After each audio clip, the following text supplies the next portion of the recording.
दोस्तों, आज हम आपको एक परिंदे और एक राजकुमार की कहानी सुनाती हूँ। उससे पहले दोस्तों, नए साल की बहुत बहुत बधाई आप सभी को। नया साल आपके जीवन में नई उमंग, खुशियाँ और सफलता लेकर आए। आपको और आपके परिवार को नव वर्ष की हार्दिक शुभकामनाएं। तो दोस्तों, इसी के साथ चलते हैं हम एक नई कहानी की ओर, जो बहुत ही प्यारी और सुंदर। किसी राज्य में एक राजा और एक रानी रहते थे। राजा के पास भगवान का दिया हुआ सब कुछ था, लेकिन एक चीज की कमी थी, यानी उसके पास संतान की कमी थी। संतान न होने का दुख राजा से ज्यादा रानी को था। वह दिन रात रोती रहती थी। न उसे खाना अच्छा लगता, न पानी, न कोई गहना, न वस्त्र, न वह किसी के खुशी में शामिल होती, न ही किसी के दुख में। राजा अपनी रानी से बहुत प्यार करता था। वह रानी को समझाता और सांत्वना देता कि इसमें भगवान की कोई मर्जी होगी, जो उन्होंने कोई संतान नहीं दी है। सब्र करो और खुशी खुशी जीवन व्यतीत करो। राजा अक्सर कहा करता था। राजा का ध्यान तो राजकाज और प्रशासन के कामों में लग जाता, लेकिन रानी का मन कभी हल्का नहीं होता। कई लोग ने राजा को सलाह दी कि वह दूसरी शादी कर ले, शायद दूसरी रानी से उसे संतान हो जाए, लेकिन राजा इसके लिए कभी तैयार नहीं हुआ। वह अपनी रानी का दिल कभी तोड़ना नहीं चाहता था। एक दिन रानी की खास दासी, जो हर वक्त उसके साथ रहती थी, दौड़ती हुई आई और बोली, रानी साहिबा, भगवान आपको लंबी उम्र दे और आपका राजपाट हमेशा बना रहे। मैंने सुना है कि हमारे राज्य में कहीं से कोई बहुत पहुँचे हुए संत पधारे हैं और उनकी कृपा से सभी की मनोकामनाएं पूर्ण हो जाती है। अगर इजाजत हो तो उन संत महात्मा को आपके दरबार में बुलाया जाए। वे भगवान से आपके लिए संतान की प्रार्थना करें और उनकी कृपा से हो सकता है भगवान आपकी गोद भर दे। रानी ने ठंडी सांस भरकर कहा, नहीं कमला, हमारी मुराद कभी पूरी नहीं होगी और हमारी गोद यूं ही खाली रहेगी। हमारा राजपाट तो दूसरों में बट जाएगा और हमारा नाम लेने वाला कोई नहीं होगा। तुम तो जानती हो हम कितने ही साधु संतों से प्रार्थना करवा चुकी हूँ। कमला ने कहा, फिर भी महारानी, एक बार और कोशिश कर लीजिए, शायद इस बार भगवान आपकी दिली तमन्ना पूरी कर दे। कमला की बहुत मेहनत करने पर आखिर रानी तैयार हो गई। राजा को जब यह बात पता चली तो वह रानी का दिल रखने के लिए खुशी खुशी उस संत महात्मा को मिलने के लिए तैयार हो गए। महल में चारों ओर चहल पहल थी। संत महात्मा की स्वागत के लिए विशेष प्रबंध किए गए। संत महात्मा महल में पधारे। वे बड़े ही सरल स्वभाव के और दिव्य तेज वाले व्यक्ति थे। उनके चेहरे से मानो प्रकाश फूट रहा था। उन्हें सिंहासन पर बैठने के लिए कहा गया, लेकिन उन्होंने कहा, हम साधु लोग हैं, सिंहासन और कुर्सी नहीं जानते, जमीन ही हमारी बैठक है। उन्होंने अपना चादर जमीन पर बिछाया और वहीं पर बैठ गए। फिर उन्होंने ध्यान लगाकर जप करना शुरू कर दिया। राजा और रानी उनके सामने हाथ जोड़कर खड़े थे। संत ने कहा, रानी साहिबा, आपको संतान का सुख अवश्य मिलेगा, लेकिन अभी नहीं, कुछ वर्षों के बाद भगवान की कृपा से यह संभव होगा। यह सुनकर रानी का चेहरा गुलाब की फूल की तरह खिल गया। जब उन्होंने सुना कि संतान का सुख कई सालों बाद मिलेगा तो उनकी आंखों में आंसू आ गए। संत ने उनकी यह हालत देखकर सांत्वना भरे स्वर में कहा, हर मिठास का स्वाद समय पर मिलता है। यदि आपका मन हर वक्त उदास रहता है, इसका एक उपाय है, आपको कोई ऐसा कार्य करना चाहिए जिससे आपका ध्यान बटा रहे, आपको फुर्सत ही ना मिले। कुछ देर चुप रहने के बाद उन्होंने कहा, आप एक सुंदर बाग लगवाइए, उसमें विभिन्न प्रकार के सुंदर फूल लगवाइए, उसमें एक खूबसूरत तालाब बनवाइए और उसमें अलग अलग प्रकार के सुंदर पक्षी पालिए। जब आप इस बाग के सैर करेंगी, पक्षियों की चहचहाहट सुनेंगी, फूलों की खुशबू महसूस करेंगी, तब आपका दिल हल्का हो जाएगा, आपका मन हर वक्त खुश रहा करेगा और आप अपनी इस कमी को भूल जाएंगी। आपके पास कोई संतान नहीं है। राजा उछल पड़े, अरे यह कैसा अद्भुत बात बताई है आपने महात्मा जी। हमारी रानी को चाहिए कि वह आपके सुझाव पर अमल करे, अपने लिए खुशियाँ हासिल करें। रानी ने भी इस सुझाव को पसंद किया और संत महात्मा का धन्यवाद किया। संत महात्मा कुछ देर बाद वापस चले गए। रानी ने अगले ही दिन से बाग लगवाने का काम शुरू कर दिया। वह सचमुच बहुत खुश हो गयी। खोज खोज कर बेहतरीन पौधे मंगवाए गए। बाग को तैयार करने में हजारों कारीगर और मजदूर काम पर लग गए। बहुत जल्द एक सुंदर बाग तैयार हुआ। चारों तरफ फूलों और फलों के पेड़ लगे हुए थे। अमरूद, संतरा, काजू, बादाम, अखरोट के पेड़ थे। इनके अलावा सैकड़ों प्रकार के फूलों के पौधे लगाए गए। लाल, गुलाबी, नीले, पीले, सफेद, बादामी, हर रंग के चमकते हुए फूलों में पूरा बाग महक रहा था। बाग के बीच में एक सुंदर तालाब था जिसमें रंग बिरंगी मछलियां तैरती हुई, कूदती और फड़फड़ाती हुई दिखाई देती। सफेद पानी का झरना बहता हुआ बेहद खूबसूरत दिखता था। यह बाग इतना सुंदर था कि देखने वालों की आंखें ठहर जाती थी। रानी हर दिन बाग को देखभाल खुद करती। राजा और रानी रोज सुबह बाग में आते, थक जाते तो संगमरमर के बने हौज के किनारे बैठकर मछलियों को खेल देखते और आनंद लेते। धीरे धीरे रानी सचमुच अपने दुख को भूल गई और हर वक्त खुश रहने लगी। दिन बीतते गए, फूलों के पौधे घने हो गए, फलों के पेड़ लद गए, उन पर तरह तरह के परिंदे आने लगे। प्यारी प्यारी चिड़िया नीली, पीली, काली, सफेद, लाल इन पेड़ों पर बैठकर चहकने लगी। उनकी आवाज से बाग की रौनक और बढ़ गई। कुछ चिड़ियों ने पेड़ पर घोंसला भी बना लिया। जब बाग की देखभाल करने वाले सेवकों ने उन घोंसलों को हटाना चाहा तो रानी ने सख्ती से मना कर दिया। उन्होंने कहा, नहीं, कोई घोंसला नहीं हटाएगा। अगर ये घोंसले हट गए तो बाग की सारी रौनक खत्म हो जाएगी। अब किसी की हिम्मत नहीं हुई कि घोंसले को हाथ लगाए। रानी अपने हाथों से बाग में दाने बिखेरती थी। चिड़िया उड़ उड़ कर आती, दाना खाती और अपने बच्चों को खिलाती। हजारों चिड़ियों के बीच एक जोड़े ने भी एक ऊंचे घने पौधे पर घोंसला बनाया। उस घोंसले में मादा चिड़िया ने अंडे को दिया, लेकिन एक अंडा किसी कारणवश गिरकर टूट गया। अब केवल एक ही अंडा बचा था जिसकी वे दोनों चिड़िया बारी बारी से देखभाल करती। कुछ समय बाद उस अंडे से एक नन्हा प्यारा बच्चा बाहर आया। रानी को वह चिड़िया का जोड़ा बहुत पसंद था। भोले भाले नर और मादा बिल्कुल कबूतरों जैसे थे।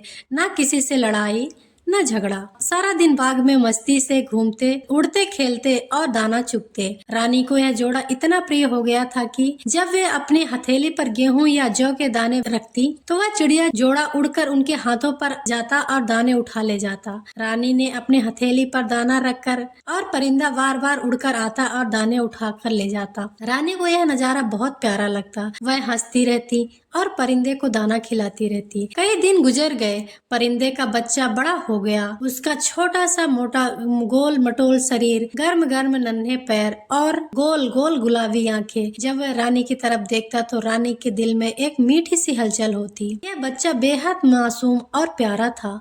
वह अब उड़ने लायक हो गया था। जब वह रानी उसे पुकारती तो वह उड़कर उसके घुटने पर बैठ जाता, कभी कंधे पर बैठ जाता, कभी हथेली पर। रानी अपने हथेली पर किशमिश, बादाम, अखरोट, मखाने के और काजू के छोटे छोटे टुकड़े रखती, जिन्हें वह परिंदा बड़े चाव से खाता। इन मेवों को खाकर वह परिंदा तंदुरुस्त और सुंदर और बेहद खूबसूरत बन गया, बेहद प्यारा हो गया। रानी ने उसे राजकुमारी नाम दे दिया। जब रानी उसे पुकारती राजकुमारी तो वह परिंदा उड़कर कहीं से भी उसके पास आ जाता। राजा को भी यह परिंदा बहुत पसंद था क्योंकि उसकी वजह से रानी खुश रहने लगी थी और उन्हें अपने निसंतान होने का दुख महसूस नहीं हो रहा था। एक दिन रानी राजा से कहा, महाराज, मैं अपनी राजकुमारी के लिए सोने के घुंघरू बनवाना चाहती हूँ ताकि जब वह उड़े तो घुंघरुओं की छन छन की आवाज से पूरा बाग गूंज उठे। राजा ने हंसते हुए कहा, बिल्कुल रानी, यह बहुत सुंदर विचार है। हमें भी यह घुंघरू की आवाज पसंद आएगी। कुछ दिनों बाद सोने के घुंघरू तैयार हो गए। उन घुंघरू में छोटे छोटे हीरे जड़े हुए थे। रानी ने बड़े प्यार से अपनी राजकुमारी को गोद में लिया और उसने नाजुक पैरों में घुंघरू बांध दिए। पहले तो वह परिंदा बहुत घबराया, लेकिन फिर घुंघरू के साथ उड़ने की और चलने की आदी हो गया। जब राजकुमारी उड़ती तो घुंघरू के छन छन की आवाज पूरे बाग में गूंज उठती। यह आवाज इतनी मधुर होती कि सुनने वाले मंत्रमुग्ध हो जाते। समय बीतता गया। राजकुमारी बड़ी हो गई। उसने अंडे दिए और फिर उसमें परिंदे बाहर निकले। वे सब उसी बाग में रहने लगे। धीरे धीरे बाग और भी हरा भरा हो गया। लोग दूर दूर से इस अद्भुत बाग को देखने के लिए राजा और रानी की अनुमति से लोग इस बाग के सैर करते थे। इस बाग का नाम रानी बाग रख दिया गया। एक दिन पड़ोसी राज का एक राजकुमार इस बाग को देखने आया। राजा ने उसकी खूब खातिर खातिरदारी की। वह राजकुमार बहुत सुंदर और बहादुर था। वह जल्द ही अपने राज का राजा बनने वाला था। राजकुमार रानी बाग में सैर कर रहा था, तभी उनकी घुघरू की छन छन की आवाज सुनी। आवाज इतनी मधुर थी कि जैसे कोई राजकुमारी पायल पहनकर धीरे धीरे चल रही हो। राजकुमार ने इधर उधर देखा, लेकिन उसे कहीं कोई दिखाई नहीं दिया। थोड़ी देर बाद फिर उसे वही आवाज सुनाई दी। उसने रानी से पूछा, रानी साहिबा, यहाँ घुघरू की आवाज कहाँ से आ रही है? क्या हमारे अलावा कोई और भी यहाँ टहल रहा है? रानी मुस्कुराई और बोली, यह मेरी प्यारी राजकुमारी है। वह बाग की सैर कर रही है। राजकुमार ने सोचा, यह राजकुमारी निश्चय ही बहुत सुंदर होगी। यदि मेरी शादी उनसे हो जाए तो यह सबसे अच्छा रिश्ता होगा। वह राजकुमार अपने राज्य लौटकर अपनी माता रानी को सारा हाल सुनाया। उसकी माता बहुत खुश हुई और उन्होंने कहा, यह तो हमारे लिए सौभाग्य की बात है। हमें यह रिश्ता तुरंत पक्का कर देना चाहिए। जल्द ही राजा के पास रिश्ता भेजा गया। राजा और रानी यह सुनकर हैरान रह गए। राजा बोले, हमारी राजकुमारी? तब रानी ने राजा का हाथ पकड़ते हुए कहा, महाराज, यह रिश्ता बहुत अच्छा है। राजकुमार हमें बहुत पसंद आया, लेकिन हमें कुछ वर्ष का इंतजार करना होगा। रिश्ता लाने वाले दरबारियों को इनाम देकर विदा कर दिया गया। जब यह बात पड़ोसी राज्य के राजा तक पहुंची तो उन्होंने कहा, राजकुमारी अभी छोटी है, लेकिन कुछ वर्ष बाद यह रिश्ता जरूर हो जाएगा। जब राजा की सारी बात बताई गई तो उन्होंने कहा, राजकुमारी अभी 10 वर्ष की है और हमारा राजकुमार 16-17 वर्ष का है। उम्र में कोई ज्यादा खास अंतर नहीं है। जाकर राजकुमारी के माता पिता से कहो कि उनकी बेटी हमारी बेटी है। विवाह के बाद वह हमारे घर में बेटी की तरह रहेगी। महारानी की तबीयत ठीक नहीं रहती। उनकी यही अंतिम इच्छा है कि उनके सामने उनके बेटे के माथे पर सेहरा सज जाए। इसलिए कृपया हमारे प्रस्ताव को स्वीकार कर लिया जाए। राजा ने फिर से अपने संदेश भेजा। उधर राजकुमारी के पिता बहुत चिंतित थे। वह बार बार अपनी रानी से कहते, रानी, तुमने ये कैसा मजाक किया है? जब हमारी कोई बेटी ही नहीं है तो वह विवाह कैसे करेंगे? इस मजाक का अंजाम क्या होगा, यह सोचकर डर लगता है। रानी भी थोड़ा परेशान हुई, लेकिन उन्हें संत की बात बार बार याद आ रही थी। तुम्हें संतान अवश्य प्राप्त होगी, लेकिन विशेष परिस्थिति के बाद। चिंता मत करो, सब ठीक हो जाएगा। रानी ने एक शर्त रखी, हमें विवाह स्वीकार है, लेकिन हमारी एक मजबूरी है। जब हमारी बेटी पैदा हुई थी तब किसी संत ने कहा था कि 12 वर्ष तक उसे दुनिया की नजरों से छिपा कर रखा जाए। कोई उसकी सूरत न देखे और न ही उसकी आवाज सुने। अगर ऐसा हुआ तो न केवल बेटी की जान खतरा होगा, बल्कि माता पिता पर भी विपत्ति आ जाएगी। राजा ने इस अजीबोगरीब शर्त को मान लिया। शर्त यह थी कि राजकुमारी विवाह के बाद ससुराल जाएगी, लेकिन न तो कोई उसे देखेगा और न ही उसकी आवाज सुनेगा। उसके लिए अलग से महल होगा, जहाँ केवल उसके देखभाल के लिए मायके से आई दासी कमला ही रहेगी। वही राजकुमारी का ध्यान रखेगी, खाना बनाएगी और महल के बाहर का कामकाज संभालेगी। राजकुमार को भी 2 वर्ष तक राजकुमारी को देखने की अनुमति नहीं होगी। राजकुमारी के लिए एक भव्य लेकिन सुनसान स्थान पर महल बनवाया गया। वह महल किसी स्वर्ग से कम नहीं था, लेकिन वहाँ न खिड़की न रोशनदान, सिर्फ एक दरवाजा था जो हमेशा बंद रहता। बाहर के सेवक महल के बाहरी हिस्से में रहा करते थे। शाही विवाह को सभी रस्में पूरी हो गई। राजकुमारी की डोली उस महल में ले जाई गई। साथ में कमला उसके पिंजरे में एक सुंदर कबूतर था। राजकुमार ने अपनी दुल्हन को न देखा और न बात कर सका, लेकिन उसके मन में संतोष था कि 2 वर्ष बाद वह अपनी दुल्हन से मिलेगा और उसके साथ जीवन बिताएगा। महारानी को जब भी राजकुमारी की याद आती, वे उसे कुछ समय के लिए अपने पास बुला लेती। सवारी भव्य तरीके से आती, लेकिन पालकी के दरवाजे बंद रहते। कमला की गोद में वही प्यारा कबूतर होता। पालकी महारानी के कमरे में रख दी जाती। समय बीतता गया। एक दिन महारानी की तबीयत बहुत खराब हो गई। उन्होंने राजा से कहा, मुझे लगता है मैं जीवित नहीं रहूंगी। मेरी एक अंतिम इच्छा है कि मैं अपनी बहू एक बार देख लूं। राजा घबरा गया। रानी, आपको पता है यह शर्त क्या है? अगर कोई राजकुमारी को देखेगा या उसकी आवाज सुनेगा तो अनर्थ हो जाएगा। महारानी ने कहा, मुझे पता है, लेकिन इस हसरत के बिना मेरी आत्मा को शांति नहीं मिलेगी। राजा बहुत परेशान हो गए। तभी मंत्री जी ने सुझाव दिया, राजन, एक तरीका है जिससे महारानी की इच्छा भी पूरी हो जाएगी और शर्त भी नहीं टूटेगी। राजा ने उत्सुकता से पूछा, क्या है तरीका मंत्री जी? मंत्री जी ने कहा, महारानी को राजकुमारी के महल में ले जाया जाए। राजकुमारी अपनी सूरत न दिखाए, न आवाज सुनाई दे, लेकिन उनके पैरों में पायल की आवाज सुनी जा सकती है। वह पायल उनके जन्म से लेकर हर वर्ष उनकी सालगिरह पर और सोने डालकर बढ़ाई जाती है। जब वह चलेंगी तो पायल की मधुर खनक गूंजेगी। महारानी इस खनक को सुनकर तृप्त हो जाएंगी। राजा को यह उपाय पसंद आया। महारानी को राजकुमारी के महल ले जाया गया। कमला ने कबूतरी को पिंजरे से बाहर निकाला और कमरे के फर्श पर छोड़ दिया।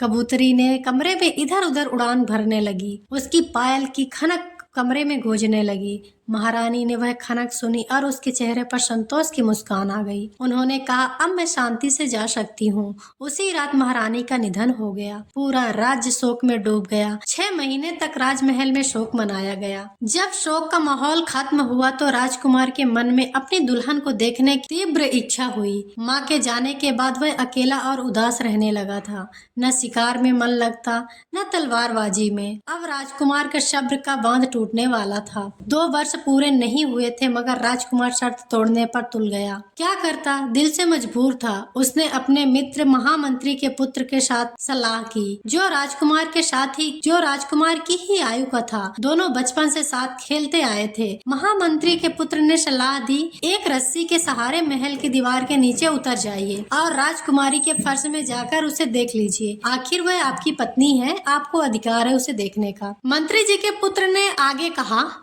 यह शर्त तो भूल जाइए, क्योंकि राजकुमारी अभी छोटी है। यही कारण है कि आपकी सासू महारानी ने आपको छल से दूर रखा है। राजकुमार को यह बात समझ में आ गई। एक दिन मौका निकाल वह महामंत्री के पुत्र के साथ महल के दीवार पर उतर गया। महामंत्री का पुत्र नीचे खड़ा रहा। अंदर कमला, जो राजकुमारी को बोल रही थी, देखो, तुम कुछ खाओगी नहीं, पियोगी नहीं तो दुबली हो जाओगी। कुछ खा लो, नहीं तो मैं महारानी को क्या जवाब दूंगी। तुम इतनी कमजोर कैसे हो गई हो? तुम मेरी सुनती नहीं हो। कुछ खा लो। ये बातें राजकुमार सुन रहा था और मुस्कुराने लगा। उसकी दुल्हन तो नखरे कर रही है। वह खिड़की के पास खड़ा होकर अंदर की बातें सुनने की कोशिश कर रहा था कि सेविका ने दरवाजा खोला। अच्छा, तुम यहाँ क्या कर रही हो? देखो, बाहर मत निकलना, मैं अभी तुम्हारे लिए दलिया लेकर आती हूँ, सेविका बोली। दरवाजा अचानक खुला तो राजकुमार, जो खिड़की के झांकने की कोशिश कर रहा था, अंदर गिर पड़ा। उधर सेविका के मुख से चीख निकल गई और राजकुमार हैरान परेशान हो गया।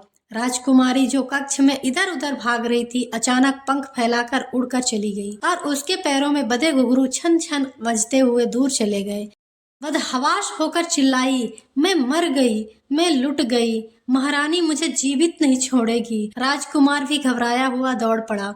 वह समझ नहीं पा रहा था कि क्या हो गया है। बाहर जाकर उसने देखा कि एक सुंदर सुनहरी चिड़िया महल की दीवार पर बैठी थी। राजकुमारी कहाँ है? राजकुमार ने सेविका से पूछा। सेविका के चेहरे पर घबराहट थी। फटी आंखों से राजकुमार की ओर देखा। आपने क्या कर दिया राजकुमार? वह जो चिड़िया उड़ गई वही हमारी राजकुमारी है। राजकुमार अवाक रह गया। सेविका ने कहा, एक तपस्वी ने कहा था कि जब तक राजकुमारी 12 वर्ष की न हो जाए तब तक किसी की नजर उस पर नहीं पड़नी चाहिए। अगर ऐसा हुआ तो वह पक्षी बनकर उड़ जाएगी। राजकुमार के चेहरे पर चिंता छा गई। सेविका अपनी चालाकी में लग गई। उसने नाटक करते हुए रोना शुरू कर दिया और कहा, मैं महारानी को क्या मुख दिखाऊंगी? अब तो मुझे मृत्यु से कोई नहीं बचा सकता। बाद में जब यह बात महाराज तक पहुंची तो उन्होंने सेविका को बुलाया। वह रोती बिलखती हुई उनके सामने गिरी। वही कहानी सुनाई जो महारानी ने सेविका के कानों में पहले से भरी थी। महाराज ने राजकुमार को खूब डांटा। फिर वे राजा ने सोचा कि अब इस दासी का यहाँ पर क्या काम है। अपने सैनिकों के साथ उसको इज्जत सम्मान सहित वापस परिंदे के मायके भेज दिया। उधर राजकुमार को डांटने लगे,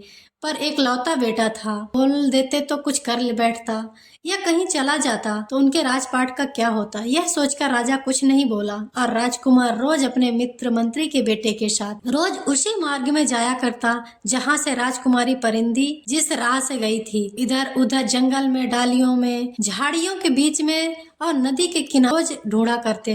मंत्री का बेटा कुछ कहना चाहता तो कहता भी क्या, क्योंकि वह जानता था कि राजकुमार के अंदर राजकुमारी की दीवानगी का भूत चढ़ा हुआ था। उसने सोचा कोई बात नहीं, कुछ दिन तक आएगा, थक हार करके बैठ जाएगा। लेकिन राजकुमार था कि थकने का नाम नहीं ले रहा था। वह रोज उसी राह से जंगल की ओर जाया करता था जहाँ से वह परिंदी राजकुमारी उड़ी थी। उधर जब दासी परिंदे के मायके महारानी और राजा के पास गई, वहाँ जाकर सारी कहानी बताई। महारानी बहुत दुखी हुई और औलाद तो उन्हें हुई नहीं, पर एक परिंदी थी जिसको उसने बेटी की तरह पाला था, वह भी गुम गई। और फिर उसको संत की याद आने लगी।